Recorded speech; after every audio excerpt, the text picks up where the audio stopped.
programa, un video que está en YouTube, ustedes lo pueden ver, está en español, está en francés, es un documental francés muy interesante que compartí con los alumnos de nuevo ingreso de historia, cuando vimos algunas cosas de lo digital, sobre la fragilidad del dato. Pareciera ser que vamos hacia un suicidio de la cultura, porque estamos almacenando todo de manera digital, y el dato digital es el dato más inestable que ha podido crear el ser humano, mientras que las piedras han durado varios siglos, ¿no? Milenios, y su inscripción, la podamos descifrar o no, ahí está presente. El dato digital, incluso cuando se crearon estos soportes que iban a durar no sé cuánto tiempo, como los discos compactos, no se dieron cuenta que a los 3 meses ya hay una pérdida de datos por cuestiones del material, la metal, etcétera, ¿no? Sin embargo, estamos poniendo toda nuestra carne al asador en lo digital, como cultura, como civilización, junto con la cuestión de la necesidad de reformar entonces, ¿no? O de reestructurar o de reorganizar las prácticas de las instituciones. ¿Qué nos está obligando a pensar? O sea,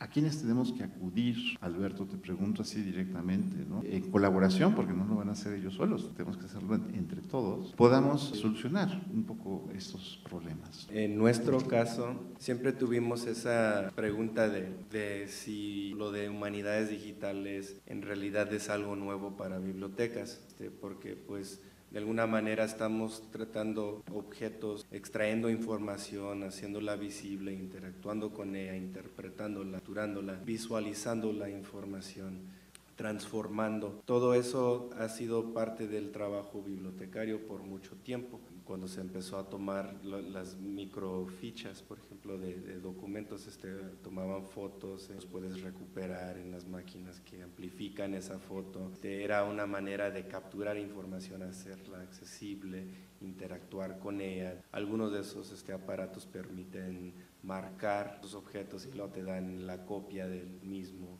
ya con tu marcación. Los bibliotecarios preguntaban, pues solo le están poniendo un nuevo nombre, algo que hemos hecho por mucho tiempo ya, por lo menos en nuestra biblioteca. Pero para mí lo importante aquí es que cómo se enfrenta esa problemática es lo que distingue del campo de ciencia de la información con un trabajo humanístico de investigación, que es el problema, ¿no? ¿Cuál es el problema que estás planteando?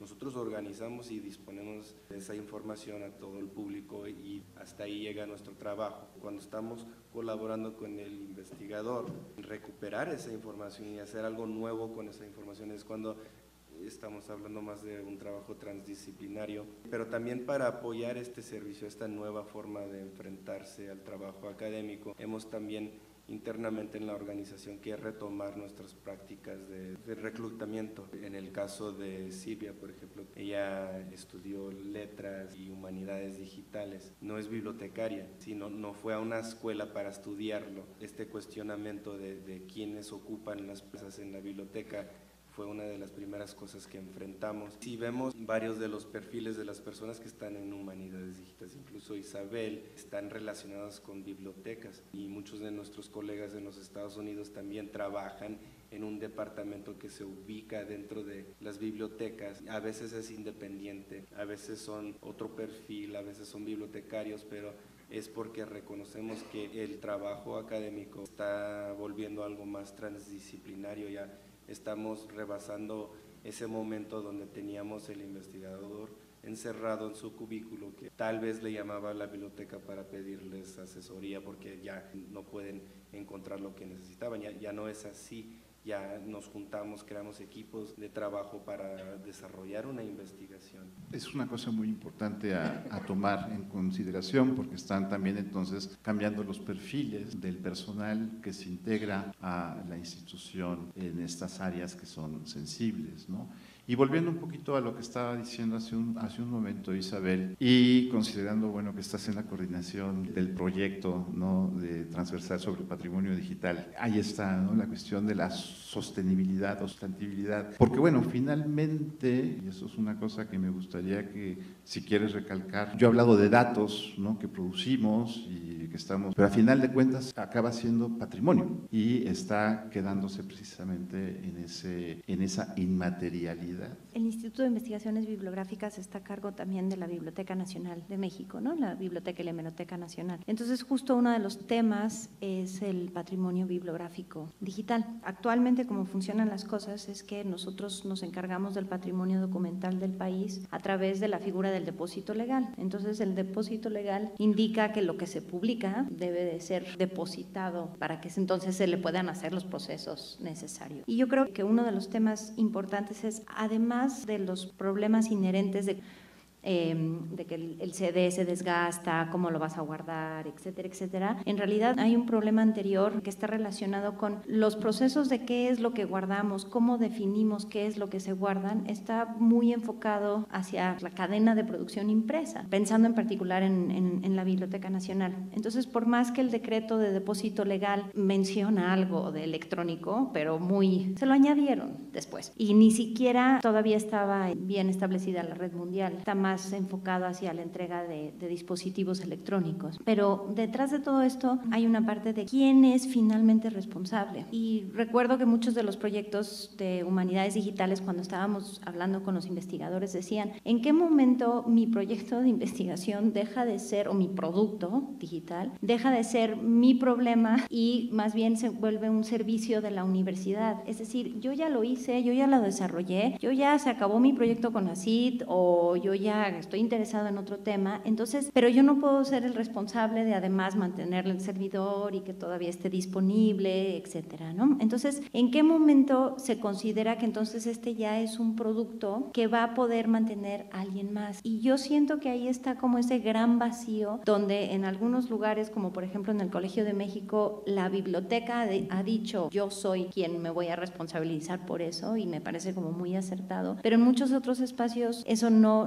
está sucediendo, ni tampoco, por ejemplo, cuando hablamos de la parte de difusión o de divulgación, que publicaciones y fomento editorial o el departamento editorial también tome el papel de que cuando vas a una feria de libro, pues también hables acerca no solo de los libros que has mandado a imprimir, sino también los otros productos. Pero pues los mismos procedimientos están estipulados de que manda 2 copias de tu libro para la feria del libro. Entonces ya empieza a ver, ahora en las últimas ferias ya empiezas a ver más panorama para que se puedan presentar por lo menos libros electrónicos, ¿no? Como un primer paso. Y bueno, y otro tema que Natalie lo tocó ahorita, que para la Biblioteca Nacional es también de mucha importancia, es qué pasa con todo lo que nace digital. ¿Qué vamos a hacer en 50 o 60 años cuando estemos a ciertos movimientos sociales que pues pasaron mayoritariamente por Twitter u otros medios, y que nosotros pues no estamos capturando nada de eso? Creo que también ahí hay todo un debate importante que tiene que hacerse en torno a que la mayoría de estas plataformas digitales no solo son empresas comerciales, sino que son empresas que no están situadas en nuestro país. ¿Qué significa eso en términos de nuestro patrimonio digital? ¿Cuáles van a ser así las adecuaciones de tanto de legislación como de concepción que vamos a tener que hacer para entender que una gran parte de los acontecimientos actuales pues han pasado por plataformas que nosotros ni resguardamos ni posiblemente tengamos acceso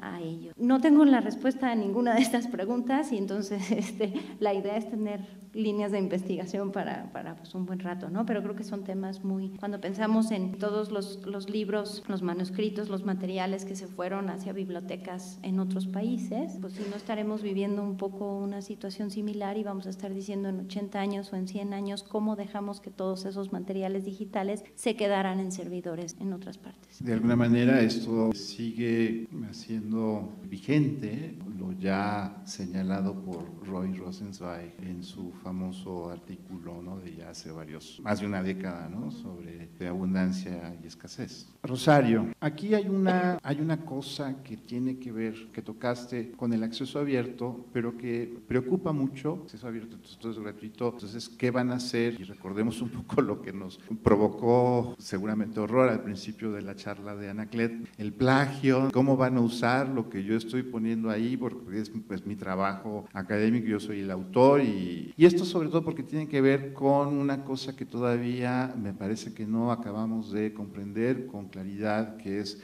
las licencias. Natalie también tiene mucho que decir sobre las licencias, ya ayer adelantábamos, en el caso de los productos, digamos, digitales, pero aquí tenemos una cosa clara, que es los artículos de las revistas académicas como las conocemos, que se están trasladando a lo digital. De hecho, ya CONACYT, por si no sabían, no cuenta las revistas publicadas en papel para darle nivel de clasificación dentro del sistema, sino que es como una revista digital, imprimas o no imprimas, pero entonces viene otra serie de problemas. ¿Cómo ese producto, artículo, tiene que ser gestionado en términos de su licencia? Nos hablan de Creative Commons, pero no sabemos qué es Creative Commons. Entonces, a mí ese tema es el que más me gusta, francamente, porque es el que se presta como a mayor angustia. Uno, el que tiene que ver con el plagio, y el que tiene que ver con la originalidad, y el que tiene que ver con la relevancia en la investigación. Todos pensamos que los productos de investigación que estamos generando son súper relevantes, ya lo decía hace rato Silvia, ¿no? O sea, todo el mundo publica y no tiene ni siquiera una descarga de uno mismo, ya de citas ni hablamos. De citas, bueno, ojalá, alguna vez alguien me decía que todo el sistema del tema de citas, por ejemplo, para tener tu famoso índice H o tus índices de citas, me decían, ay, es que esos sistemas se basan en las citas de tus propios amigos. Y yo digo, pues, yo quiero tener de esos amigos que leen, que están publicando en revistas activas y que además citan y me citan bien por amor a Cristo, porque nunca falta el que dice, ay, yo que sé que cita, y dice, en lugar de citar, por ejemplo, la revista del Colegio de Michoacán, cita revista Cielo, y uno dice, no, Cielo no es una revista, es un agregador, una base de datos, los investigadores ni siquiera sabemos cómo citar. Pero vamos a hablar concretamente del plagio de las licencias y del vínculo que implica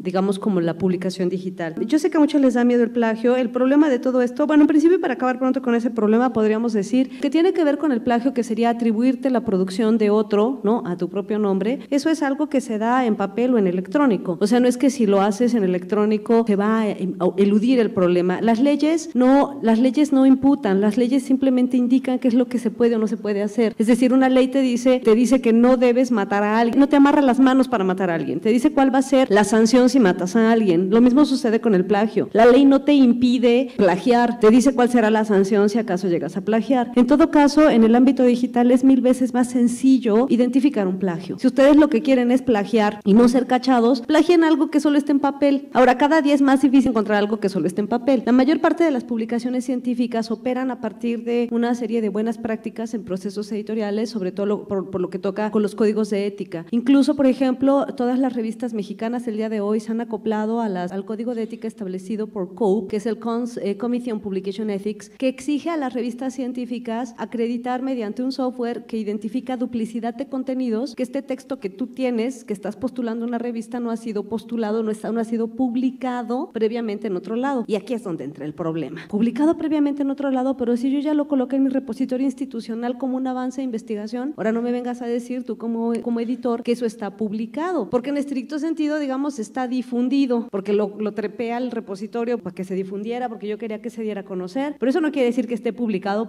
digamos, propiamente dicho. Aquí hay un problema. Las revistas científicas la mayor parte de las veces lo que piden es originalidad, relevancia y que un texto no haya sido previamente publicado, es decir, que no tenga asociado un ISSN o un ISBN en términos legales, pero puede haber sido difundido antes, ¿sí me explico? Y eso no quiere decir que esté plagiado. Las revistas o las publicaciones tienen que empezar a adoptar estas cosas si no se van a meter en un problema. Ahora, ¿a qué me refiero con original? Original no es no publicado. Puede ser que a lo mejor mi texto yo ya lo subí a un repositorio, ya está aquí, ya está allá, ya está prepublicado en muchos lados, pero es original. La originalidad no es no publicado. Insisto, publicado o no publicado es una cuestión legal. ¿Está asociado o no asociado a un ISSN o a un ISBN? Ustedes participaron en un congreso y ese congreso derivó en unas actas de congreso y esas actas de congreso tienen un ISBN, que eso es terrorífico. En realidad lo que deberían tener es un ISSN. Ya está publicado. Si ustedes quieren mandar ese texto a otro lado, ya no pueden porque ya está publicado. Si solo lo subieron a su blog, lo subieron al repositorio, no sé qué, entonces no está publicado y lo pueden difundir. Ahora, ¿qué es original? La originalidad va a depender de qué es lo que ustedes están diciendo que no se haya dicho antes en el campo del conocimiento. Es decir, yo postulo un artículo, pero no estoy esperando que ustedes digan todo nuevo, porque la ciencia avanza a partir de lo que han dicho otros. Por esa razón yo tengo que citar. Entonces, por supuesto que cuando pasan los softwares antiplagio, por supuesto que yo encuentro cosas que otros ya dijeron. La diferencia entre plagiar plagiar y no plagiar es citar. Entonces yo a lo mejor pude haber citado, pero ¿qué tal que yo estoy mandando un artículo a una revista donde voy como nada más digo, como dice Habermas y como sigue diciendo Habermas y como dice Habermas, y entonces me la paso nada más haciendo como paráfrasis de lo que otros dijeron, que de eso hay un montón de artículos. Entonces a lo mejor lo único que estoy haciendo es como repitiendo a Habermas. Mi pregunta es, ¿qué de original tiene ese texto? No está plagiando porque están citando, pero original,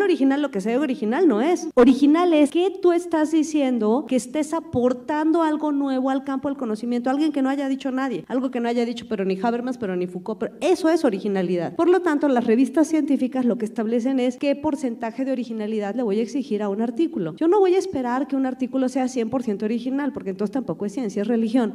Porque tengo que basarme en lo que han dicho otros. La ciencia avanza por acumulación de saberes. Claro que yo no estoy esperando que un artículo científico tenga 100% de originalidad. Yo estoy esperando que un artículo científico tenga, ustedes díganme, para eso sirven los comités editoriales, qué porcentaje de originalidad les gusta para que esté contribuyendo a alguien al campo del conocimiento, que esté diciendo un 10, un 20, un 30% de cosas originales y que no se la pase nada más citando a otros sin plagiar. Esa es la diferencia entre original, entre la aportación original. Esto lo aclaran muy fácil en ciencias. Las revistas en ciencias siempre te piden que tengan los artículos una estructura. Te piden siempre que pongas método, que pongas conclusiones, resultados, materiales, todo esto. Y te piden de manera específica que tienes que destacar el aporte al campo del conocimiento. En ciencias sociales eso no se pide. Y en ciencias sociales presentamos artículos de investigación de 40 páginas y siempre empezamos por los fenicios y nunca destacamos, ¿sí o no? O sea, siempre empezamos por Constantinopla para hablar de la, no, yo qué sé, de la democracia en México en los 90, en los 2000, pero nunca destacamos cuál es el aporte al campo del conocimiento. ¿Qué estás aportando? ¿Qué estás diciendo tú que no haya dicho otro? Y en sociales cuando le pedimos eso a los investigadores se nos ofenden. Entonces dices, bueno, pero algo tendrás que estar aportando porque si no esto no es original. Eso por lo que toca a esto. Por tanto, por supuesto, si uno diría que uno promueve el plagio, en realidad en estricto sentido desde la publicación y más aún en medios digitales, es absolutamente evidente que tú estás retomando cosas de otros. El tema es a dónde está como esta aportación. Como puntos que a mí me parece que vale la pena destacar en términos como de esta transición de la publicación en papel a la publicación digital, hay muchos elementos, entre ellos estos, que empiezan a modificarse y algunos tienen que ver con las famosas licencias Creative Commons. Estas licencias, yo he visto revistas, se los juro, que están solo en papel y que ni siquiera publican en electrónico y ponen su dibujito de Creative Commons. Digamos, la licencia Creative Commons solamente sirve para los soportes digitales de las publicaciones y en estricto sentido el puro dibujito no es lo importante. O sea, poner el dibujito así como eso no es lo importante es poner el código en la parte de atrás, en el HTML de cada uno de los artículos que van a andarse difundiendo como por la vida. Ahora, las licencias Creative Commons no son las únicas que existen. Existen varias